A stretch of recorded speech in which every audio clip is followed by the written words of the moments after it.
on it! Please save me! What hell? I thought you came here to save me, you spineless chicken! We all love the monsters.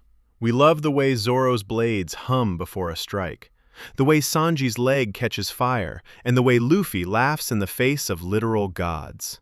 They are the titans of One Piece. They are the reason the world trembles. But there's a problem with being a titan. When you're a monster, you lose the ability to see the world for what it actually is, a terrifying, unpredictable place where everything is designed to kill you.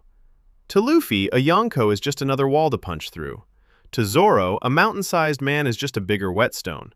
But to Usopp? To the skinny kid from Syrup Village with a slingshot and a dream he isn't quite sure he can handle.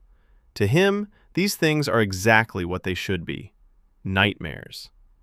Today, I want to talk about why Usopp is the most important person on that ship.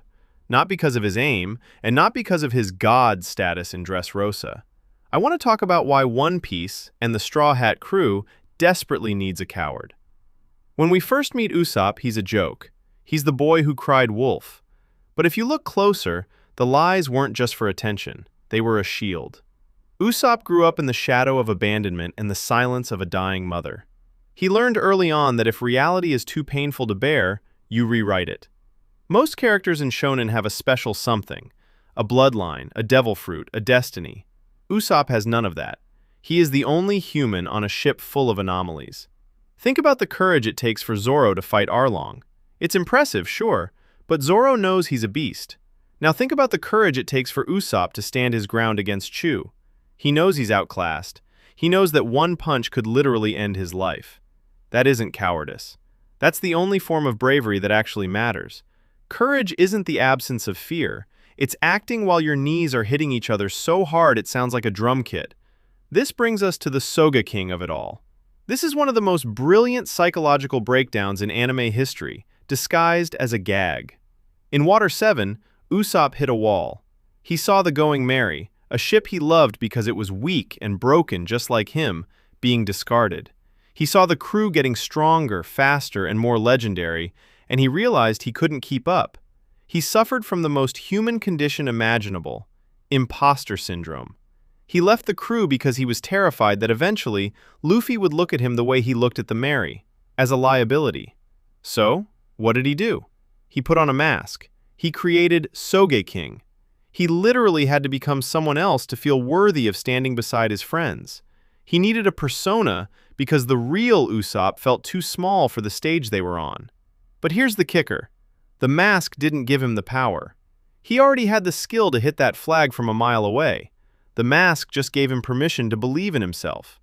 It's a tragedy dressed in a cape. He was the hero all along. He just didn't think a coward was allowed to wear the title. Now, let's talk about why his cowardice is a literal superpower. Thriller Bark is the best example of this. Perona's negative hollows are an insta-win button. They force you to face your own worthlessness. Luffy, Zoro, and Sanji are all defeated instantly because they are fundamentally positive-driven people. They have high self-esteem. They have light to steal. And then there's Usopp. He tells her, "I'm already negative." It's hilarious, but it's deep. Usopp is the only person who can defeat Perona, and later Sugar in Dressrosa, because he has already survived the darkest corners of his own mind.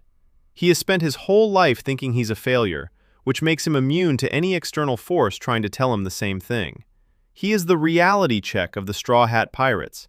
He is the bridge between the audience and the mythic figures of the Grand Line.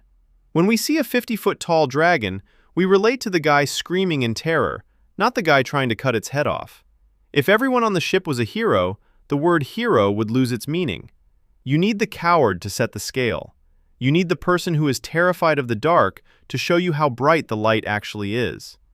Usopp represents the struggle of the common man in a world of monsters. He shows us that you don't have to be fearless to be a legend. You don't have to be the strongest to be the person who saves the day. In the end, Usopp's dream isn't just to find Sniper Island or become a brave warrior of the sea. His journey is about learning to take off the mask. It's about realizing that the coward who stayed to fight is 1,000 times more impressive than the warrior who was never afraid to begin with. The Straw Hats need Luffy to lead them, Zoro to protect them, and Sanji to feed them. But they need Usopp to remind them what it means to be human. So next time you see him running away, don't roll your eyes. Just wait. Because when the monsters fail, the liar is usually the only one left standing with a plan. Thanks for watching. If you enjoyed this deep dive, make sure to subscribe. We're going to be breaking down the complex writing and hidden themes behind your favorite anime every week. Let me know in the comments, what was the moment you finally started respecting Usopp? Catch you in the next one.